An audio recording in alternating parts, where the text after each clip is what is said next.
Tom Cruise may be a Hollywood A-lister, but he keeps mum about his private life, particularly his connection with his daughter Suri. After years of speculation, Suri has finally spoken up, and the revelations she made have everyone talking about their situation. Her words were, "What does this mean for her and Tom, if anything?" Alright, let's begin. Tom Cruise's daughter Suri's whereabouts have been a mystery for a long time. Suri has spent her childhood away from Hollywood and her famous father, after being the charming little girl who was always in the limelight. The suspicions that Tom's strong links to Scientology were the reason Katie Holmes left him and took Suri with her have persisted ever since. Even Tom is talking about Suri's daring decision, which she did at the age of 18. Is it true that they haven't seen one another in over 10 years? If Suri's actions caused ripples in Hollywood, what were they exactly? Return with me to the beginning. When Katie and Tom first started dating, it was like a romantic comedy, only much more intense. He was all over Oprah's sofa like a sugar rusher a few years after she talked about her crush on him in 17 magazine, and she was engaged to him. Being with Tom wasn't all roses and fast romance, but the press went absolutely bonkers over it. Katie had never been a part of Scientology before, and this meant entering their world as well. Many people think that's when things got really dicey. Tom's romantic history has always been shrouded in secrecy. And if you ask the people on the inside, Scientology was definitely involved. He felt the church had complete control over his relationships, not just because it was essential to him. Even more outrageously, several of the group's former members have asserted that the process of finding Tom a bride involved more auditions than genuine romantic feelings. It was more like a casting call than a romantic pursuit when Tom Cruise sought out a wife. Vanity Fair reports that the Church of Scientology sought for potential spouses for Cruise based on their compatibility with the rigorous beliefs held by the church. Apparently, Scarlett Johansson and Sofia Vergara were approached, but Johansson quickly dispelled the rumor, describing it as degrading and pure nonsense. At the same time, Cruise's previous marriages to Nicole Kidman and Mimi Rogers demonstrated the significant influence of the church in his romantic relationships. Severed all ties. By the time Katie Holmes got involved, it was quite evident that being with Tom implied being a Scientologist. And before her, actress Nazanin Boniadi supposedly had to endure a peculiar audition process, replete with rigorous regulations and close supervision, in order to be chosen as Cruise's companion. Although Katie's relationship didn't take off, this was merely the start. Their romance progressed at a breakneck pace. Tom delivered that amazing moment to the world in 2005 during an appearance on The Oprah Winfrey Show. In his ecstasy, he did the thing that any man in love would do. On Oprah's couch, he leaped around like a child on a sugar high. He professed his love for Holmes with the most dramatic flair imaginable, his fists pounding and his smile as wide as a man who had just found caffeine. As he continued, Oprah observed with a mix of amusement and mild anxiety. He then sprinted backstage to bring Katie out into the spotlight, where she embraced him while smiling awkwardly, heightening the drama. It felt strange. Anarchy reigned. It went down in history as one of the most embarrassing yet memorable moments of talk shows ever. Viewers had mixed feelings. A few others found it cute. For some, it was a public relations disaster. When the public lost interest in extraterrestrial invasions of Earth, even Paramount Studios, which had thought that Cruise would promote War of the Worlds, had to cope with the consequences. All they wanted to know was Tom's situation. However, that wasn't the end of the surprises. A 5-carat yellow diamond ring was the most extravagant method for Cruise to propose to Holmes later that year atop the Eiffel Tower. Nuanced, isn't it? Soon after, they made the announcement that they were expecting their first child, which caused quite a stir in the media. Things became intriguing, though, at this point. Never one to shy away from getting his hands dirty, Cruise dropped the hint that he had purchased a sonogram machine to keep tabs on their growing baby from the comfort of their own home. Although the doctors were quick to point out that perhaps sonograms should be handled by trained experts, Tom insisted on donating the gadget to a hospital afterward. So, everything is okay. The actual act of giving birth followed. Suri was born to Katie and her husband on April 18, 2006, in total stillness. Adhering to a Scientology practice that asserted that the infant could be badly affected by any noise made during birth. The public was left wondering if Holmes truly agreed or if she was only conforming to Tom's worldview, even though she supposedly gave her approval. It seems like his religious expectations were beginning to drag him down as time passed. There were murmurs of strain and cracks were beginning to show in their seemingly flawless relationship. In addition, there was friction from the beginning because Katie's parents weren't exactly gushing over their daughter's whirlwind relationship. In hindsight, it's possible they were right. Tom Cruise's sudden involvement with Katie Holmes was met with less than enthusiastic approval from her parents. I mean, who could blame them? Their deep-seated Catholic concerns were centered around Tom's extensive ties to Scientology. Nothing was as simple as their daughter's relationship with a Hollywood star. They were afraid she was venturing into uncharted territory that they weren't prepared to handle. As the couple's lavish 2006 wedding in Italy drew near, the situation became even more uncomfortable. There were whispers that her parents would simply skip the event altogether. Their main concern was that Katie's life might be consumed by Scientology. Despite their initial disapproval, they eventually turned up for Scientology auditing sessions instead of Sunday Mass. Marty Holmes, Katie's father, delivered a moving speech at the rehearsal dinner, trying his best to maintain an encouraging and comforting atmosphere. Despite the fact that he wasn't exactly a fan of Tom's. It appeared for an instant as though they were temporarily putting their concerns to one side. What transpired thereafter, however, made everything much more bizarre, even though the point of the wedding was to bring everyone together. Because there was a lot to cover at that wedding, let's get to it now. This is a $3.5 million Italian castle wedding, complete with a star-studded guest list and the kind of opulence that would make a monarch green with envy. On the other hand, there were other warning signs hidden beneath the surface. It all started with Katie's tardy entrance down the aisle. Actress Leah Remini described the delay as an eternity when she was still a Scientologist. Tom, meanwhile, stood there at the altar, grinning like he'd practiced the scene ad nauseum. Problems with the guest list ensued. It seems that Tom had specifically requested that Remini invite Jennifer Lopez and Mark Anthony to the wedding, on the grounds that, well, what wedding is complete without some celebrity networking? The promises must also be remembered. According to Katie, Tom supposedly told her that girls require food and clothing, gentle joy and accessories, a comb, a pan, and a cat, one of the most memorable parts of the evening. A portion of his vow to her included that. Neither when sick nor when well. The wedding was still incredibly lavish, though. Suri, the baby, even received her luxury dress. Katie wore not one but two gowns designed by Giorgio Armani. Leah Remini said afterwards, "It was so beyond what your mind could compute," echoing the enchanting descriptions given by guests. From the outside looking in, Katie's dream wedding appeared to have come true. Fairy stories, though, have this quirk. Unfortunately, not all stories end happily ever after.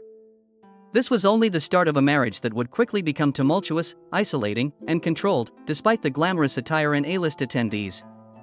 With her picture-perfect life as the wife of one of Hollywood's top stars, Katie Holmes appeared to be living out a fantasy at first.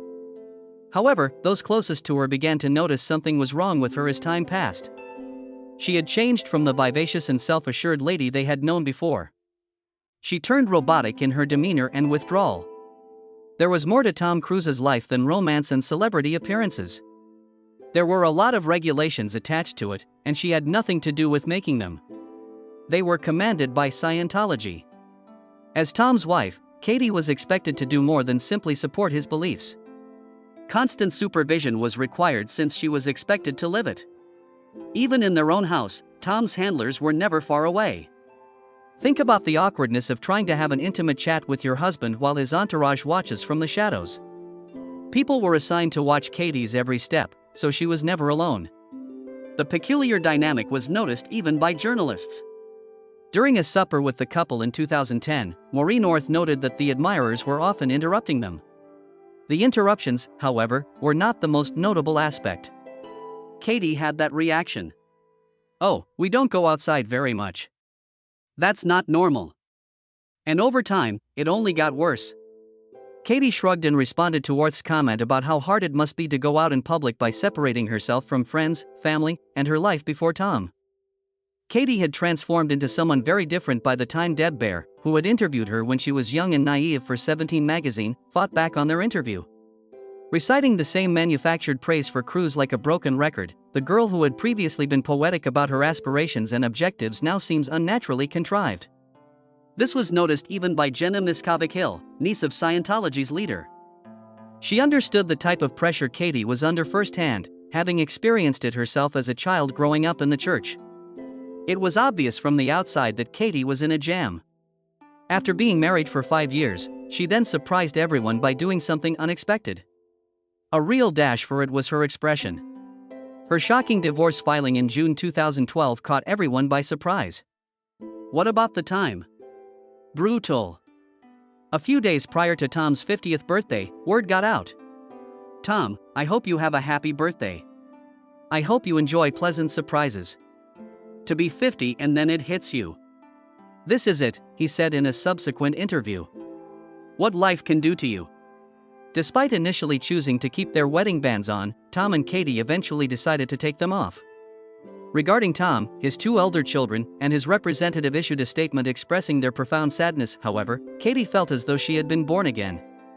She had recently emerged from a 5-year hostage situation, and within days of the announcement, she was seen in New York looking lighter and more liberated. The change was also noted by friends and fans. With Suri by her side, Katie felt like her old self again, and she was prepared to start over. The major question, though, persisted. Was Scientology involved in the breakup? Without a doubt. The rumor mill went into overdrive after word of the divorce spread. Many were curious as to whether Tom's steadfast commitment to the church had caused Katie to drift apart. And Cruz did not appreciate it when a legal deponent asked him directly whether Katie had departed to shield Suri from Scientology. He took exception to it and maintained that his religion was unnecessary for anyone's safety. In the end, though, even he couldn't deny that it was a contributing factor to her departure. Not practicing Scientology was the biggest bombshell. That was the single most important factor that caused many to think Katie had hatched the grand scheme of things. She wanted to protect her daughter from falling into the church's clutches, and not only for herself. Katie Holmes moved from being the wife of Tom Cruise to the woman who managed to defeat Scientology in an instant. This is how a Hollywood film ends. Katie Holmes didn't merely escape from her ties to Scientology and her Hollywood past. She started over with her daughter as the focal point of her new life. A new chapter in Suri Cruise's life is about to begin. Though if Katie has her way, she won't be going too far from home. The Daily Mail reports that she is applying to institutions around the nation. According to reports, the actress is holding out hope that Suri will remain in New York and maintain their tight relationship. Katie's pride in her daughter is well known.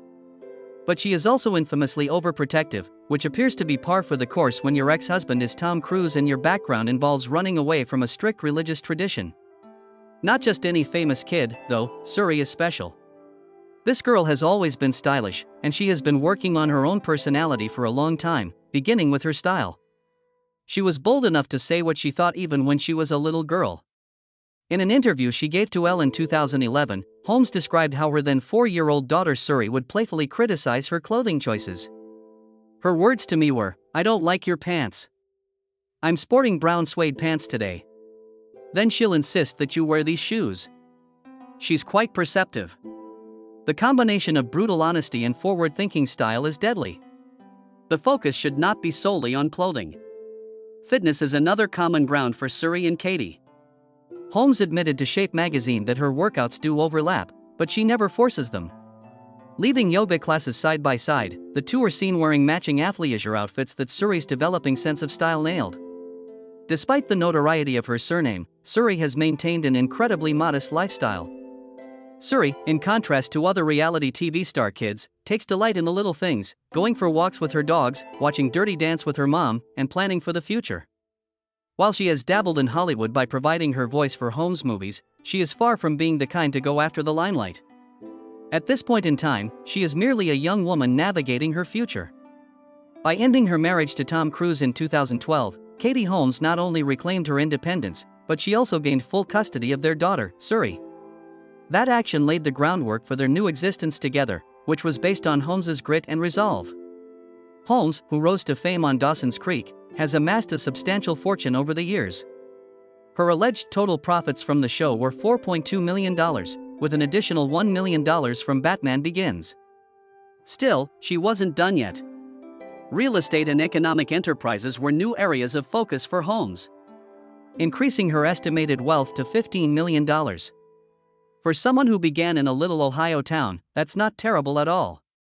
Tom, on the other hand, hasn't been around much, supposedly because of his Scientology connections, but he's still been there financially for Suri. He pays all of Suri's medical and dental bills and pays $400,000 a year in child support, according to the divorce papers. According to insiders, his absence is likely caused by Scientology's stringent regulations. Regulations about non-believers, and since Suri was supposedly not a member of the faith, that inevitably led to a schism. Certainly, Suri Cruz did not spend her childhood donning pass-along garments. She started strutting her stuff as soon as she could walk. As she embarks on her collegiate journey, she carries herself with the same poise, self-assurance, and impeccable style that has served her well throughout her life. The daughter of Tom Cruise and Katie Holmes, Suri Cruz, has been the subject of leading designers' attention for quite some time now. Also, the trendiest kindergartners in Hollywood would be the perfect customers for their wares. Her clothing collection was worth $3 million by the time she was 6 years old.